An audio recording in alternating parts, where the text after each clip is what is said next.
बहुदल भन्ने एकभन्दा बढी दलहरू हुनु नै बहुदल हो। त्यस अर्थमा त्यो दुई दल हुने बित्तिकै बहुदल हो कि होइन भन्ने खालको कुरा होइन।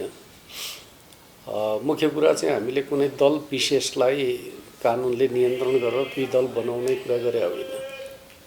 यो राजनैतिक ध्रुवीकरणको कुरा हो। खास गरी नेपालको परिवर्तनले दुईटा शक्तिका लागि चाहिँ आधार प्रदान गरेको छ। एउटा समाजवादतर्फ अगाडि बढ्ने शक्तिका लागि, अर्को पुँजीवादतर्फ अगाडि बढ्ने शक्तिका लागि। अरू शक्तिहरू त आन्दोलनद्वारा अस्वीकार्य शक्ति हुन्। खास गरी कन्जर्भेटिभ फोर्स जसलाई भन्छौँ, राजतन्त्रवादी शक्ति भनौँ, उनीहरूलाई त आन्दोलनले नै अस्वीकार गरिसकेको छ। संविधानले नै गणतन्त्र स्थापित गरिसकेपछि राजतन्त्रको शक्ति भने चाहिँ अब एक प्रकारले भन्दाखेरि नेपाली समाजले अस्वीकार गरेको शक्ति हो। त्यस अर्थमा नेपालमा विचारधाराका हिसाबले त पोलराइजेसन त हुनु जरुरी छ। हिजो पञ्चायत विरुद्धको सङ्घर्षमा, राजतन्त्र विरुद्धको सङ्घर्षमा धेरै शक्तिहरू वा पार्टीहरू रहने कुरा स्वाभाविक थियो। अब नेपालको राजनीति स्वाभाविक रूपमा चाहिँ गन्तव्यका हिसाबले भन्ने हो भने ध्रुवीकरण आवश्यक छ। यो अर्थमा पनि दुईवटा शक्तिहरू चाहिँ मूलतः ध्रुवीकरणका आधार हुन्। एउटा समाजवादतर्फ अगाडि बढ्ने शक्ति, अर्को पुँजीवादतर्फ अगाडि बढ्ने शक्ति। यद्यपि नेपाली काङ्ग्रेसले पनि आफूलाई प्रजातान्त्रिक समाजवादी भन्ने गर्छ, तर उसले चाहिँ कार्यक्रमिक रूपमा चाहिँ त्यसलाई छोडेको धेरै भइसक्यो। उदार पुँजीवादकै पक्की हिमायतीका रूपमा रहेको छ। त्यस अर्थमा नेपालमा विचारधाराका हिसाबले दुईवटा प्रवृत्ति, दुईवटा शक्ति अगाडि आइसकेका छन्।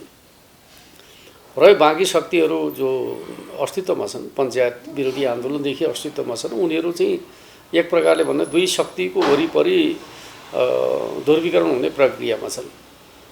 नेकपा एमाले एउटा शक्तिका रूपमा अगाडि बढिराखेको छ, अर्को चाहिँ नेपाली काङ्ग्रेस अगाडि बढिराखेको छ, र बाँकी शक्तिहरू तिनीहरूको एक प्रकारको सेटेलाइट भन्नुहोस् वा चाहिँ सहयोगीका रूपमा अगाडि बढिराखेका छन्।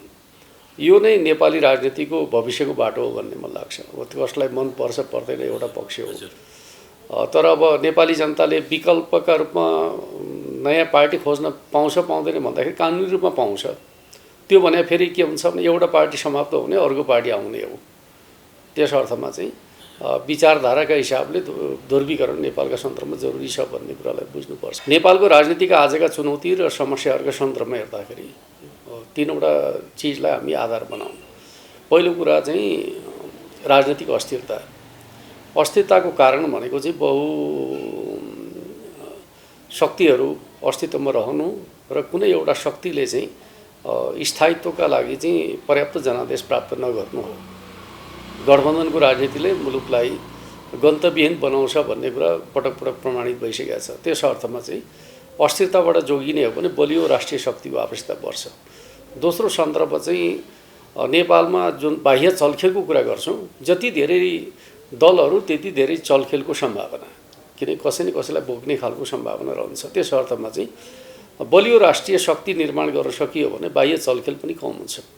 तेस्रो कुरा नीतिगत रूपमा चाहिँ मुलुकलाई कुन दिशामा लिएर जाने भन्ने कुराको क्ल्यारिटी गठबन्धनको राजनीतिबाट हुन सक्दैन। दलका एजेन्डाहरू चाहिँ गठबन्धनद्वारा चाहिँ कार्यान्वयन गर्ने कुरा गाह्रो हुन्छ। वास्तवमा गठबन्धनकै राजनीति हुन्थ्यो भने वामपन्थीहरू एकातिर, दक्षिणपन्थी अर्कोतिर हुनु पर्थ्यो सैद्धान्तिक रूपमा। जुन अभ्यास हामीले अघिल्लो चुनावमा गर्न खोजेको थियो त्यो असफल भइसक्यो। त्यस अर्थमा गठबन्धनको राजनीति नेपाली राजनीतिमा चाहिँ असफल भएको परिप्रेक्ष्यमा अब दलहरूमै शक्तिलाई केन्द्रित गर्ने कुरा चाहिँ अपरिहार्य बनेको छ। त्यस अर्थमा चाहिँ अब बलियो राजनीतिक शक्तिका रूपमा चाहिँ नेकपा एमालेको विकास अब हाम्रो एजेन्डा हुनुपर्छ। र हामी अहिले जसरी साझा वामपन्थी दलहरूबाट चाहिँ कार्यकर्ताहरूलाई जोड्ने जुन कोसिस गरिरहेका छौँ, त्यो कोसिस भनेको गठबन्धनद्वारा चाहिँ बलियो हुने होइन, बलियो पार्टीद्वारा चाहिँ वामपन्थी आन्दोलनलाई सुदृढ गर्ने बाटो हो। त्यो दिशातर्फ नेकपा एमाले अगाडि बढ्यो। बहुलवाद चाहिँ उचित शब्दावली होइन, बहुलता हो सही अर्थको कुराकानी गर्ने। हाम्रो समाज जाति, भाषा, धर्म, संस्कृतिका हिसाबले विविधतायुक्त समाज छ, बहुलतायुक्त समाज छ। बहुदलीयतालाई हामीले चाहिँ प्रणालीका रूपमा स्वीकार गरेका छौँ। बहुलवादलाई भन्दा बहुदलीयतालाई स्वीकार गरेका छौँ। बहुदलीयता कति दल हुने भन्ने कुरा त्यति बेलाको वर्ग सङ्घर्षको अवस्थामा निर्धारण हुने कुरा हो। आजको वर्ग सङ्घर्ष जब चुनावी राजनीति र चुनावका माध्यमबाट नीतिको कार्यान्वयन गर्ने तहमा पुगेको छ भने त्यस्तो अवस्थामा चाहिँ बलिया राजनीतिक दलहरूको आवश्यकता छ, बलियो शक्तिको आवश्यकता छ। बलियो शक्तिको आवश्यकता पूर्ति गर्ने कुरा भनेको साना साना दलहरूद्वारा होइन, स्वाभाविक रूपमा चाहिँ राजनीतिक शक्तिको ध्रुवीकरणद्वारा हुने कुरा हो। त्यस अर्थमा चाहिँ नेपालको राजनीतिलाई सही बाटोमा अगाडि बढाउने हो भने बुर्जुवा शक्तिहरू एक ठाउँमा उभिनु जरुरी छ, वामपन्थी शक्तिहरू अर्को ठाउँमा उभिनु जरुरी छ। हिजो हामी दलका रूपमा ध्रुवीकरणको कुरा गरिरहेका थियौँ, आज हामी शक्ति निर्माणका रूपमा ध्रुवीकरणको कुरा गर्दैछौँ। भिन्नता त्यही नै, त्यो त उसको बाध्यता हो। के होइन भन्दाखेरि ऊ आफै एकल रूपमा शक्ति निर्माण गर्ने सामर्थ्य राख्थ्यो भने आज ऊ गठबन्धनको कुरा गर्दैन थियो। गठबन्धन भनेको उसका लागि बाध्यात्मक बैशाखी हो। त्यो चाहिँ एउटा खास समयसम्म उसले गठबन्धनको कुरा गर्ला, तर पछि क्रमशः के हुन्छ भन्दाखेरि स्वाभाविक रूपमा चाहिँ जो बलियो छ त्यसप्रति चाहिँ निर्भरता बढ्दै जान्छ। यो गठबन्धनको राजनीतिले पनि अन्त्यमा गएर चाहिँ साना दलहरूको अस्तित्वलाई समाप्त गरिदिन्छ। जस्तै हामी भारतमै हेरौँ, एक समय क्षेत्रीय पार्टीहरूको बोलवाला र वर्चस्व थियो, आज क्रमशः त्यो तोडिँदैछ भन्दाखेरि त फेरि मूलतः चाहिँ ध्रुवीकरणतर्फ जाँदैछ भन्ने कुराको सङ्केत देखिन्छ। पहिलो कुरा त नेकपा एमाले नै नेकपाको निरन्तरता हो। तपाईँले हेर्नुभयो भने अहिले भएका चाहिँ नेकपाबाट अलग भएका समूह हेर्नुभयो भने प्रचण्डसँग पूर्व माओवादी मात्रै छन्, माधव नेपालसँग चाहिँ पूर्व एमाले मात्रै छन्। नेकपा एमाले मात्रै यस्तो पार्टी हो जोसँग चाहिँ पूर्व एमालेहरू पनि छन्, पूर्व माओवादीहरू पनि छन्। भन्दाखेरि नेकपाको निरन्तरताको प्रतिनिधित्व कसले गर्छ त भन्दाखेरि नेकपा एमाले मात्रै गर्छ, अरू दुवै फुटेका समूहहरूले गर्न सक्दैनन्। त्यस अर्थमा कम्युनिस्ट आन्दोलनको एकता र ध्रुवीकरणको प्रतिनिधित्व नै नेकपा एमाले गर्छ। र हाम्रो चाहिँ भनाइ के हो त भन्दाखेरि नेताहरूले नेकपाको एकताको महत्त्वलाई आत्मसात गर्न सकेनन् र उनीहरूले नेकपाका पक्षमा प्राप्त भएको जनादेशलाई, वामपन्थका पक्षमा प्राप्त भएको जनादेशलाई लगेर बुर्जुवा शक्तिको हातमा सुम्पिने काम गरे। त्यो काम कसले गर्यो त भन्दाखेरि माधव नेपाल र पुष्पकमल दाहाल प्रचण्डले गरे र उनीहरू वामपन्थको खिलाफमा, वामपन्थी सरकारको खिलाफमा उभिए, दक्षिणपन्थको सेवामा गए। भन्नुको अर्थ उनीहरूले नेपालको कम्युनिस्ट आन्दोलनप्रति गद्दारी गरे। त्यस अर्थमा कार्यकर्ताहरूले त गद्दारी गरे होइन। त्यस अर्थमा अबको हाम्रो नीति के हो त भन्दाखेरि उनीहरूलाई काङ्ग्रेससँग जान दिने कुरामा हाम्रो कुनै आपत्ति छैन, किनकि उनीहरूले रोजेको बाटो हो। तर कार्यकर्ताहरू त्यो मान्यताका पक्षमा छन् भन्ने हामीलाई लाग्दैन। त्यस अर्थमा जो कार्यकर्ताहरू वामपन्थको पक्षमा, कम्युनिस्ट आन्दोलनका पक्षमा छन्, उनीहरू नेकपा एमालेको वरिपरि ध्रुवीकृत हुनु जरुरी छ, किन नेकपा एमाले नै नेकपाको निरन्तरता हो। हिजो हामी सबैले स्वीकार गरेको बाटो भनेको कम्युनिस्ट आन्दोलनको एकताको बाटो हो। त्यो चिजलाई माधव नेपाल र पुष्पकमल दाहाल प्रचण्डले अस्वीकार गरेर चाहिँ एक प्रकार राजनीतिक कुण्ठा र प्रतिशोधको राजनीति अन्तर्गत उनीहरूले काङ्ग्रेसलाई नेतृत्व सुम्पिए भन्नुको अर्थ चाहिँ कम्युनिस्ट आन्दोलनको औचित्य सकिया त होइन। त्यो चिज नेकपा एमालेको नेतृत्वमा पुरा हुन्छ। त्यस अर्थमा प्रचण्डसँग रहनुभएका साथीहरू पनि आउनुहोस्, हामी स्वागत गर्छौँ। माधव नेपालसँग रहनुभएका साथीहरू पनि आउनुहोस्, स्वागत गर्छौँ, किनकि नेपालमा बलियो कम्युनिस्ट शक्तिको निर्माण जरुरी छ। तर जसले नीतिगत रूपमा विचलन भएर चाहिँ गद्दारी गरेको छ उनीहरूलाई हामी अहिले स्वीकार गर्न सक्छौँ। उहाँका बारेमा जे बहस चलायो ती बहसहरू निरर्थक थिए भन्ने कुरा स्वयं माधव नेपाल र पुष्पकमल दाहाल प्रचण्डले पुष्टि गरिसक्नुभयो। नेकपाको समयमा जे विषयमा बहस चलाइएको थियो, पहिलो विषय त केपी ओलीको नेतृत्वको सरकार अलोकप्रिय छ, केपी ओलीलाई बोकेर हामी चुनावमा जान सक्दैनौँ भन्ने उहाँको तर्क थियो। आज कुन अवस्थामा पुग्नु भएको छ भने केपी ओलीलाई सामना गर्नका लागि काङ्ग्रेसको सहारा लिनुपर्ने ठाउँमा पुग्नु भएको छ। अर्थात् केपी ओली लोकप्रिय देखिनुभयो, उहाँहरू अलोकप्रिय हुनुभयो। त्यस अर्थमा हिजो उहाँहरूले गरेका कुराहरू गलत थिए भन्ने कुरा त स्वयं उहाँहरूको आफ्नो मिसनले पुष्टि गरिरहेको छ, किनकि उहाँहरू एक्लै उभिन सक्ने अवस्थामा हुनुहुन्न। दोस्रो पक्ष के छ भन्दाखेरि उहाँहरूले नेकपाको निरन्तरताको पैरवी गर्नुभयो, आज नेकपाको निरन्तरताको प्रतिनिधित्व गर्न सक्नु भएन, किनकि पूर्व माओवादी बोकेर प्रचण्ड हिँड्नु भएको छ, पूर्व एमाले भित्रको एउटा सानो समूह बोकेर चाहिँ माधव नेपाल हिँड्नु भएको छ। नेकपाको निरन्तरताको प्रतिनिधित्व कसले गर्यो त भन्दाखेरि केपी ओलीले गर्नुभयो। अर्को पक्ष चाहिँ उहाँहरूले त्यति बेला चाहिँ एक व्यक्ति एक पदको सबभन्दा चर्को कुरा उठाउनु भयो र भन्नुभयो केपी ओलीले अध्यक्ष वा प्रधानमन्त्री मध्ये एउटा छोड्नुपर्छ भन्नुभयो। तर उहाँहरूले आज अलग पार्टी बनाइसकेपछि पार्टी अध्यक्ष पनि आफै हुनुहुन्छ, दलको नेता पनि आफै हुनुहुन्छ। आखिर एक व्यक्ति एक पद त उहाँहरूले लागू गर्न त चाहनु भएन। केपी ओलीको विरोधको लागि मात्रै उठाउनु भयो, लागू गर्न सक्नु भएन। अर्को चिज प्रतिनिधि सभा विघटनलाई उहाँहरूले प्रतिगमन भन्नुभयो। तर पुष्पल दाहाल प्रचण्ड स्वयं आफैले के भन्नुभयो, यदि वैशाखमा चाहिँ चुनाव गर्ने हो भने प्रतिनिधि सभाको गरौँ, स्थानीय चुनाव चाहिँ पछि सारौँ भन्नुभयो। तपाईँहरू सबैले सार्वजनिक गर्नुभयो। र वैशाखमै आउने वैशाखमै प्रतिनिधि सभाको चुनाव गर्दाखेरि त अर्ली इलेक्सनै हो। अर्ली इलेक्सन प्रतिगमन हुन्थ्यो भने त उहाँले त्यो प्रस्ताव त राख्नुहुन्थेन। अर्कोतिर माधव नेपालले के भन्नुभयो, संसदमा सधैँभरि नारा जुलुस लागिरहने हो भने संसद विघटन गर्नुपर्छ भन्नुभयो। आखिर नेकपाले प्राप्त गरेको म्यान्डेटलाई खण्डित गर्दाखेरि नेकपाले त्यति बेलाको नेकपाको नेतृत्वले संसद विघटन गर्ने कुरा पनि त जायज रहेछ नि त। जनादेश खण्डित हुँदाखेरि नयाँ जनादेशमा जानुपर्छ भन्ने खालको कुरा त माधव नेपालले पनि केपी ओलीको विरोध गर्ने क्रममा त्यही तर्क गर्नुभयो नि त। संसदभित्र नारा जुलुस हो भने विघटन गर्नुपर्छ भन्नुको अर्थ भने चाहिँ हिजो नेकपाभित्र चाहिँ अन्तर्कलह सिर्जना गरेर पार्टीका पक्षमा प्राप्त भएको जनादेशलाई खण्डित गर्ने जुन षड्यन्त्र उहाँहरूले गर्नुभयो, त्यो षड्यन्त्रलाई असफल पार्नका लागि केपी ओलीले गरेको विघटन कसरी गलत हुन सक्छ। अर्कोतर्फ चाहिँ संसदीय प्रजातन्त्रमा प्रधानमन्त्रीलाई आफ्नो नीति र कार्यक्रम कार्यान्वयन गर्नका लागि अवरोध सिर्जना भयो भने जनतामा जाने अधिकार त संसदीय प्रणालीको विशेषता हो। त्यो चिजको पैरवी गर्ने कुरा अलोकतान्त्रिक कुरा हुन्छ र हुँदैन नि। त्यस अर्थमा हामीले भने के हो त भन्दाखेरि तपाईँहरूलाई मन नपर्न सक्छ, तर प्रतिनिधि सभा विघटन गर्नु र नयाँ जनादेशमा जाने कुरा लोकतान्त्रिक कुरा हो भन्ने कुरा हामी गर्दै आएका थियौँ। त्यो कुरा पछिल्ला समयका उहाँहरूका अभिव्यक्तिले पुष्टि गरेका छ। अर्कोतर्फ एमसिसी प्रकरण अर्को विवादको विषय बनाइयो, जसका कारणले गर्दाखेरि चाहिँ अब नेकपाभित्र ठुलो समस्या उत्पन्न भयो। कार्यदलहरू बनाइयो, अनिर्णित बनाइयो, तर समयक्रममा एमसिसीको भारी त उहाँहरू आफैले भोग्नु भयो नि त। त्यो पनि त पुष्टि हुन सकेन।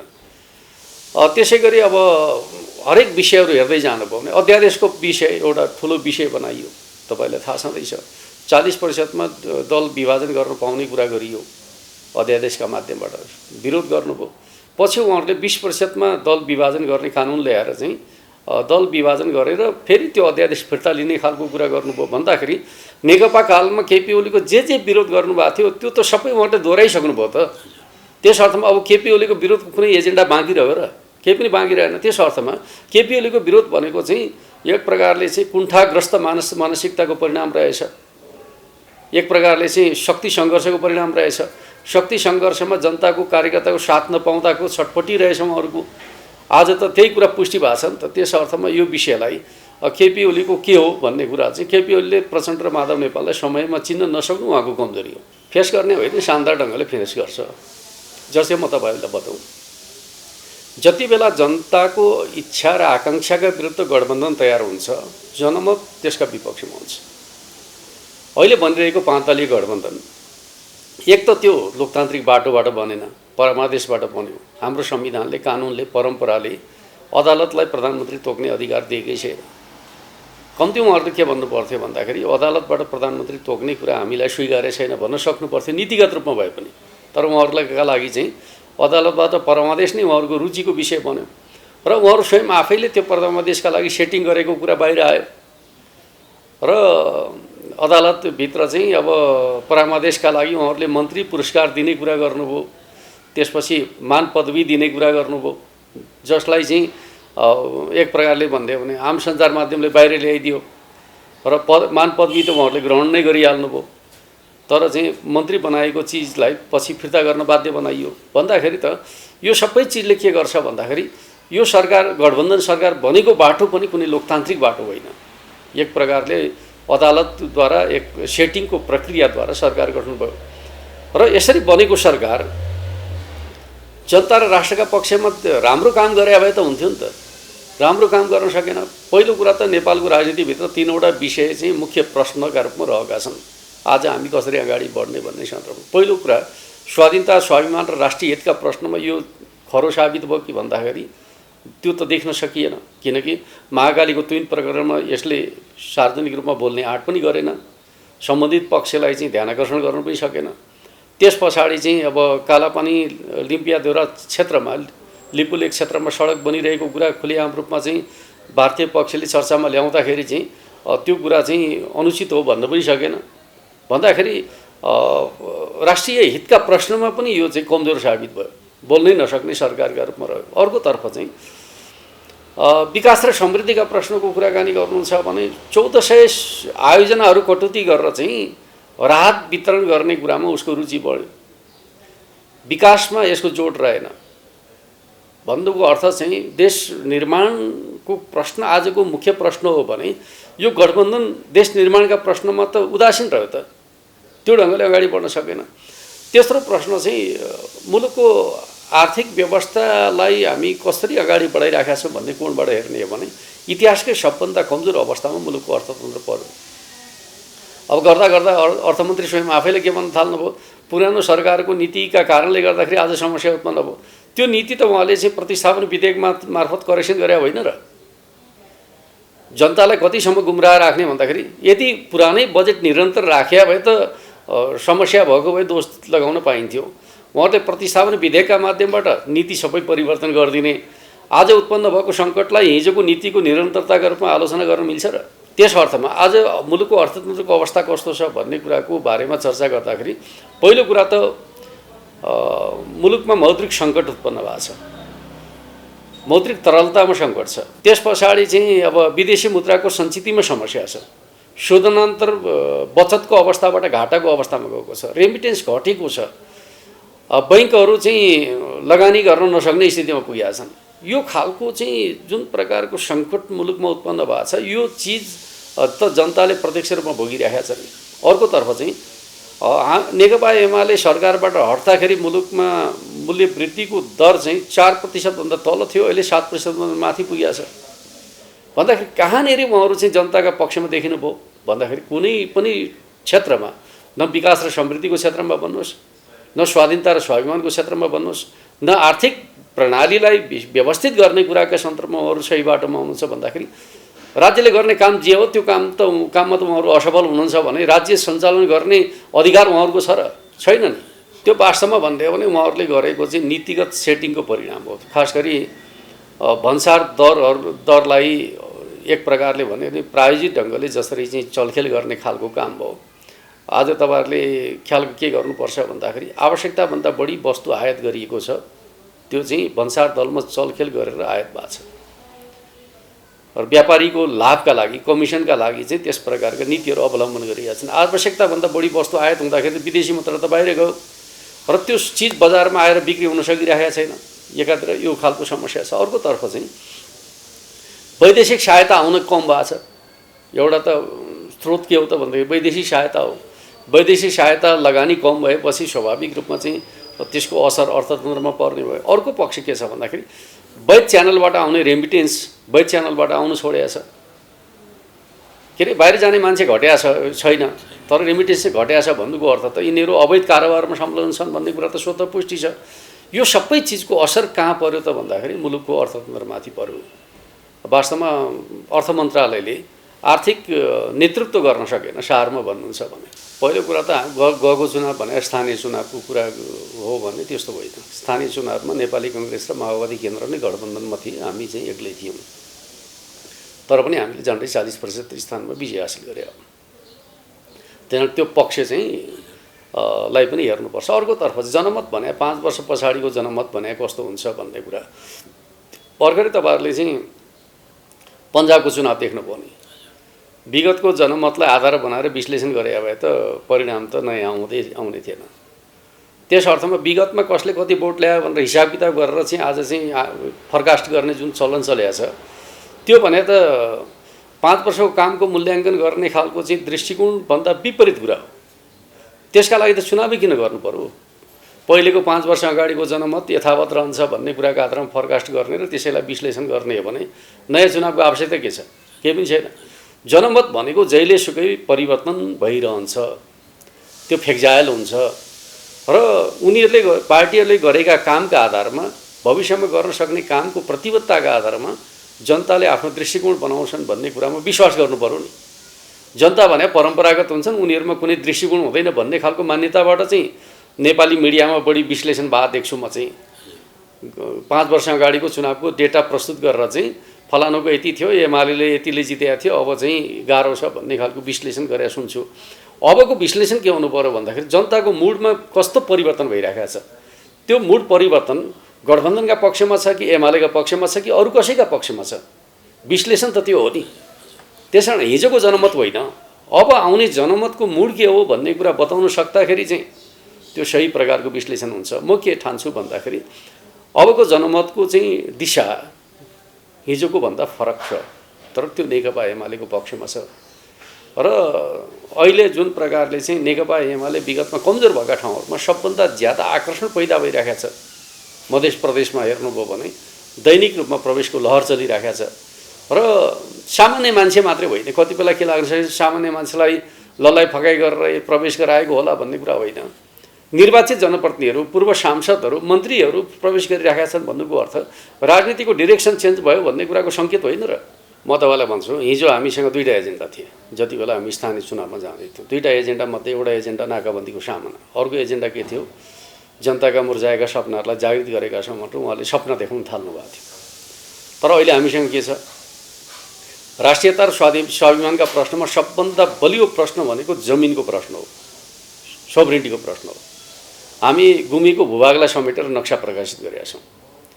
त्यो नेपालको इतिहासको एउटा असाधारण महत्त्वको काम हो।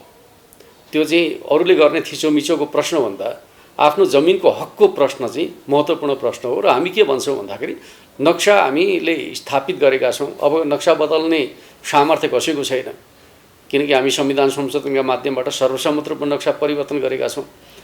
र त्यो नक्सा अन्तर्गतको मुलुकको सोभरिटीको रक्षा गर्नका लागि फेरि हामीलाई नेतृत्व दिनुहोस्, हामी हाम्रो भूभाग समेट्छौँ। यो नारा विगतको तुलनामा अझ शक्तिशाली राष्ट्रियताको नारा हो भन्ने मलाई लाग्छ, स्वाधीनताको नारा हो भन्ने लाग्छ। त्यस अर्थमा हिजोभन्दा आज हामी स्वाधीनता र स्वाभिमानका प्रश्नमा कमजोर छौँ भन्ने कुरा ठानेको छ भने त्यो गलत कुरा हो, किनकि हामी त्योभन्दा शक्तिशाली एजेन्डाको पहलकर्ता भइसकेका छौँ। दोस्रो कुरा, सपना देखाउने होइन, सपनालाई कार्यान्वयन गर्ने कामको अगुवाई गरेको परिणामका रूपमा हामी जाँदैछौँ। हिजो रेलको सपना देखायौँ, आज रेल परियोजना अगाडि बढिरहेको छ। हिजो हामी सुरुङको सपना देखायौँ, आज सुरुङ परियोजना अगाडि बढिरहेको छ। हिजो हामी पाइपलाइनको सपना देखायौँ, आज पाइपलाइनको परियोजना चाहिँ अगाडि बढिरहेको छ। र यस अर्थमा हिजो पानी जहाजको कुरा गऱ्यौँ, आज पानी जहाजको परियोजना अगाडि बढिरहेको छ। हिजो जे सपना देख्यौँ ती परियोजनामा बदलेका छन्। र मुलुकको पूर्वाधार विकासका सन्दर्भमा कुराकानी गर्ने हो भने असाधारण महत्त्वका कामहरू यो बिचका अवधिमा 3.5 वर्षको समयमा हामीले अगाडि बढाएका छौँ। र तपाईँ हेर्नुहोस् कस्तो छ भन्दाखेरि रणनीतिक विकासका सन्दर्भको कुराकानी गर्दाखेरि नेपालको समृद्धिको आधारका रूपमा हामी ऊर्जा विकासलाई लिने गर्छौँ। नेपाल दक्षिण एसियामा सबभन्दा पहिले जलविद्युतबाट बिजुली बाल्ने मुलुक हो, फर्मिङ जलविद्युत आयोजना। 100 वर्षमा हामीले जम्मा 700 मेगावाट बिजुली उत्पादन गरेका थियौँ। गएको वर्ष अर्थमन्त्रीले बजेट भाषण गर्दाखेरि आउने वर्ष चालु वर्ष चाहिँ 1000 मेगावाट बिजुली नेपालको नेसनल ग्रिडमा जोड्ने आधार तयार भएको छ भनेर भाषण गर्नुभयो। 100 वर्षमा 700 मेगावाट, 1 वर्षमा 1000 मेगावाट बिजुली जोड्ने आधार तयार भएको छ भन्नुको अर्थ काम नगरिकन हुन्छ? यो चिज त एउटा उदाहरण मात्रै हो। यस्ता असङ्ख्य कामहरू, चाहे तपाईँ ठुला पूर्वाधारहरूको निर्माणका सन्दर्भमा एक प्रकारले चाहिँ कार्यालय भवनहरू निर्माण गर्नेदेखि लिएर संसद भवन निर्माण गर्ने कुरा, अनेक प्रकारका कामहरूमा आज हेर्नुभयो भने गुणात्मक परिवर्तन आएको छ। एयरपोर्टहरूको क्षेत्रमा हेर्नुभयो भने रात्रिकालीन उडान अवतरण गर्ने हिसाबले एयरपोर्टहरूलाई आधुनिकीकरण गरिएको छ। पहाडी जिल्लाका एयरपोर्टहरूको धावन मार्ग कालोपत्री गरिएको छ। सडक सञ्जालको कुराकानी गर्नुहुन्छ भने 4-4वटा त पूर्व पश्चिम राजमार्गहरू राष्ट्रिय गौरवको आयोजनाका रूपमा छन्। सबै जिल्ला सदरमुकामहरूमा डेडिकेटेड रोड निर्माणको प्रक्रिया अगाडि बढेको छ। भन्सार नाका जोड्ने ठुला सडकहरू निर्माणको प्रक्रिया चाहिँ अन्तिम चरणमा पुगेका छन्।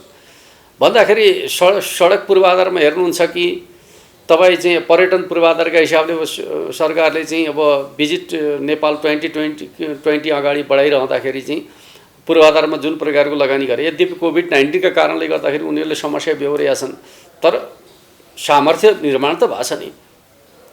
अर्कोतिर स्वास्थ्यका क्षेत्रमा चाहिँ एक प्रकारले भन्नुहुन्छ चमत्कारै भएको मान्नुपर्छ, किनकि एउटा प्रयोगशालाबाट हामी चाहिँ 100 को हाराहारीमा प्रयोगशाला स्थापना गरेर सफल भएका छौँ। आधारभूत अस्पताल झन् 450 आधारभूत अस्पताल एकै दिन शिलान्यास गरेका छौँ।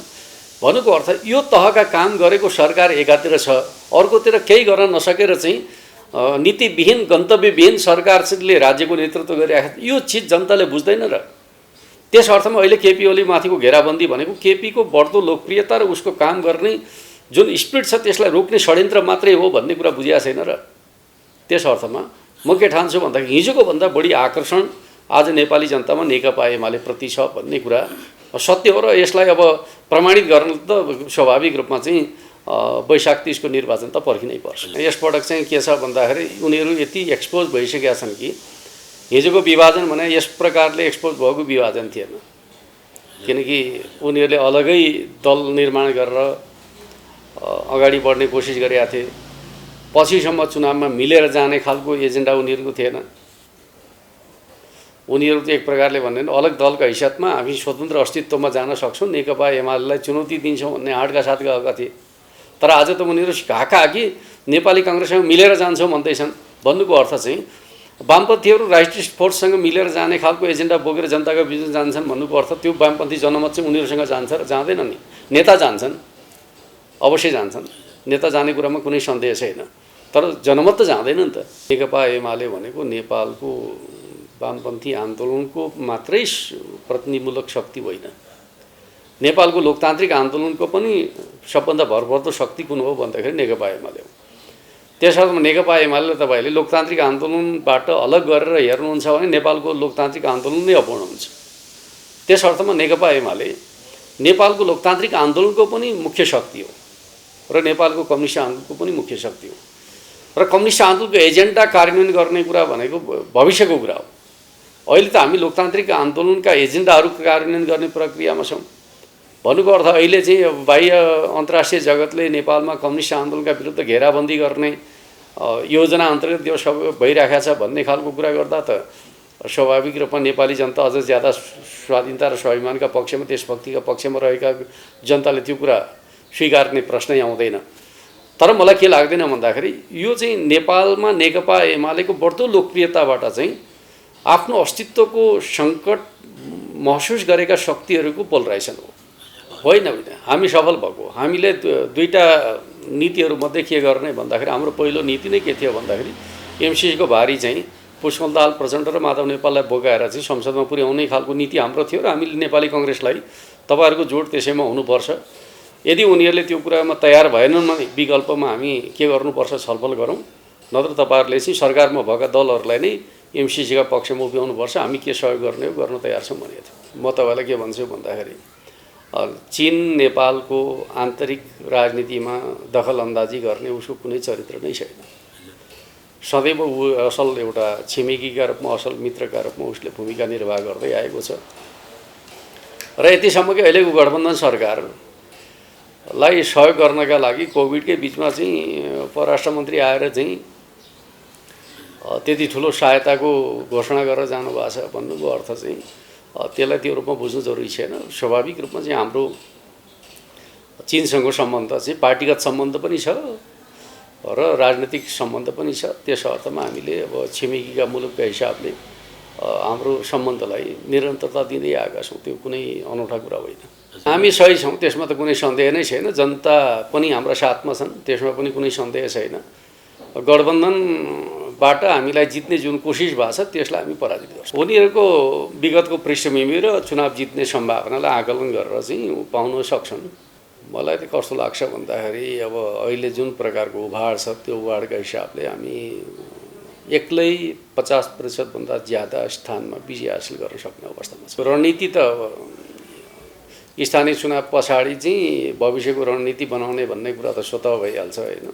तर हाम्रो के हुन्छ भन्दाखेरि हामी आज पनि र भोलि पनि